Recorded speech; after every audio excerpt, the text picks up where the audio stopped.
और अब प्रकाशित वाक्य का समय जो आ गया है, इसी भयावह यीशु की सत्यता को प्रकाशित करने के लिए मैं 6000 साल तक तुम्हारा इंतजार करता रहा कि एक दिन तुम मेमने वाले यीशु के द्वारा बबर शेर वाले यीशु तक पहुंचने का रास्ता तय कर लो। तो आज कलीसिया कहां खड़ी है? कौन से वाले यीशु का प्रचार करते हैं आप? आपकी कलीसिया किस वाले यीशु के प्रचार से बनी हुई है? लड़ाने वाले यीशु मसीह की?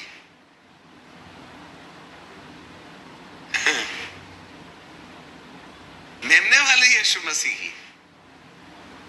ना ना ना ना। जितनी जल्दी हो सकता है अपनी सूझबूझ को पवित्र आत्मा के द्वारा प्रकाशित प्रेम और दया से भरे हुए यीशु के परिचय के बाद, जिस यीशु का परिचय आंखों में ज्वाला है और मुंह में तलवार है, जिसके चेहरे से कड़कती रोशनी।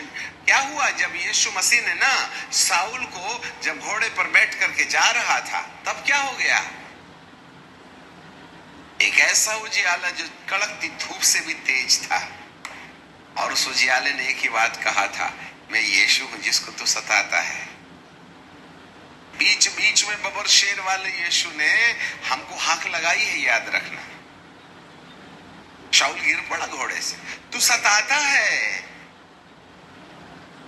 और वहां भी यीशु दयालु था। और अब घोड़े से कोई गिरेगा ना तो संभल नहीं पाएगा।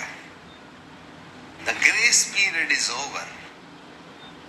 अभी तो उसका हाथ पकड़ के चलो तो दया ही दया होगी। यदि आपने अपना हिसाब किताब शुरू किया, हम परमेश्वर का सामना करेंगे। हम और हमारी कलीसिया, कान धर के सुनिएगा, नो कंसीडरेशन। हमें नहीं मालूम है आप किस प्रकार वाले यीशु का प्रचार कर रहे हो। मेरा मतलब ये नहीं है कि अन्य जातियों को इस भयावह यीशु के बारे में कहा जाए, वो तो बेचारे अनजान हैं, उनको तो मेमने वाले यीशु की ही कहानी बतानी पड़ेगी।